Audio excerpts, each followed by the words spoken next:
Hello and welcome to a very special interview for Viking Fusion. I'm Josh Hayes. I'm a news producer here at Fusion. I'm sitting down with Mr. Mark Harris, who is a visiting Woodrow Wilson Fellow and an authority on green burials. Now, you've already given one lecture here at Barry as of this recording, and you'll be doing another tomorrow. That's right. And you're here kind of all week. But anyway, thank you so much for sitting down with us today and talking to us about this. Yeah, happy to be here. I figured a good start-off question would be, for those who aren't familiar, what exactly is a green burial? Green burial is a form of burial that looks to return one's remains to the natural environment as quickly and simply as possible. So it does a lot of things that you don't find in your traditional modern burial. So there's no embalming of the body, there's no metal casket, there's no burial vault at the grave site. The whole purpose of green burial is to allow the body to decompose naturally. Now, this movement toward more natural forms of burial is sort of something that's happened recently. Do you happen to know what exactly kind of sparked this movement toward more natural forms of burial? Well, there are a lot of reasons that people are starting to embrace it. I would say people are rediscovering that green burial is something that we used to do in this country for the first 150 years, because really burying a body in a ground, in a vaultless grave without embalming is what we did really until up to the period of the Civil War. And so I think there is this appreciation of tradition. Also, I think there's the growing greening of society at large. You have green in home building, you have green organics in the grocery store, and now we're finding a greening in the funeral industry, and I think people are coming to understand that the way we return people to the earth really since the Civil War is pretty environmentally damaging. So I think that people are starting to look for something that's much more natural. And also, I think people are starting to look to save money on funerals and burials in this country, which run on average anywhere from $10,000 to $12,000. And here is a way that's not only good for the planet, but it's also pretty good for the wallet, costing anywhere from a couple hundred to a couple $1,000s. Now, you've worked as an environmental journalist. So personally, what got you interested in green burials? I used to write a weekly column for the Los Angeles Times Syndicate. It's on environmental issues. So I kept my ear to the ground for story ideas, and it was in the course of doing that that I heard about this cemetery in South Carolina which does these things that we were talking about. Bodies went into a woodland, buried, around trees, no embalming, sometimes no caskets. So I went down for a visit thinking that would make for a pretty a cool bunch of columns.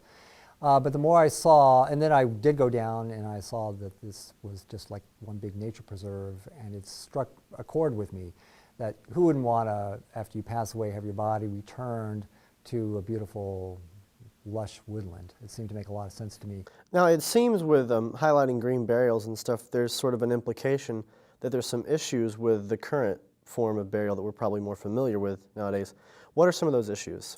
When you look at any 10-acre cemetery, on average, we've buried there enough coffin wood, the wood that went into the manufacture of those coffins, to completely rebuild 40 homes, and enough formalin, or toxic formaldehyde, the main ingredient in embalming solutions, which is both toxic and cancer-causing, that there's enough buried in that 10 acres to fill a small backyard swimming pool. Looked at the numbers nationally. Every year we divert enough concrete to the production of those burial vaults to completely, to build a 2-lane highway running halfway across the country once every year. And every year we divert enough metal to the manufacture of those metal caskets and the lining of some of those burial vaults to completely rebuild the Golden Gate Bridge once every year. That's all just to put a body in the ground. It's terribly environmentally invasive, it's terribly polluting, and I would argue it's really not that necessary. The body is still going to decay. The casket will eventually be breached. I don't care what material it's made out of. And that concrete burial vault will eventually get cracks. Concrete burial vault will eventually fill up with water. Mother Nature will still run its natural course. Why spend all that money, $10,000 to $12,000 on average, for that kind of modern method at such huge cost financially and such cost to the environment? Now, as an authority on green burials and someone who I imagine talks about them a pretty good deal, what are some of the apprehensions you hear about from people about going forward with a green burial? The misconceptions are that, well, we can't do green burial because there are all these laws. So misconception number one is a body has to be embalmed. Well, a body Very rarely, in very few circumstances, does the body have to be embalmed. So in most cases, you don't even need to use a funeral director if you don't want to. If you want to buy a casket from someplace other than a funeral director, you can do that by law. You can go on the internet and buy a casket. You can make your own casket. And you can have those all delivered to the funeral home if you're going to have a funeral home send-off, and the funeral director has to accept your third-party casket and can't charge you a handling fee to do so. With all this talk about, funerals and burials and stuff, it seems like something that would be garnered toward maybe an older audience. So what is the goal behind coming to a place like Barry and talking to college students about Green Burial? This is all going to happen to us at one time. And if you care about how you have lived your life, particularly if you care at all about the planet and your environmental wake, and you spend your life trying to live lightly on the earth, it seems such a shame to have your last act be one that's so environmentally intensive. So I don't think you can think about these issues early enough. All right, well, that's all I got for you as far as questions go. Anything else you want to add for our viewers watching? Nothing about what I've written about, but just how much I've enjoyed being a Barry. When I was coming here and people knew that I was talking to, the people who knew Barry said it was a pretty special place. And I keep walking around campus and learning new things about this place. There is a spirit of Barry which is pretty special.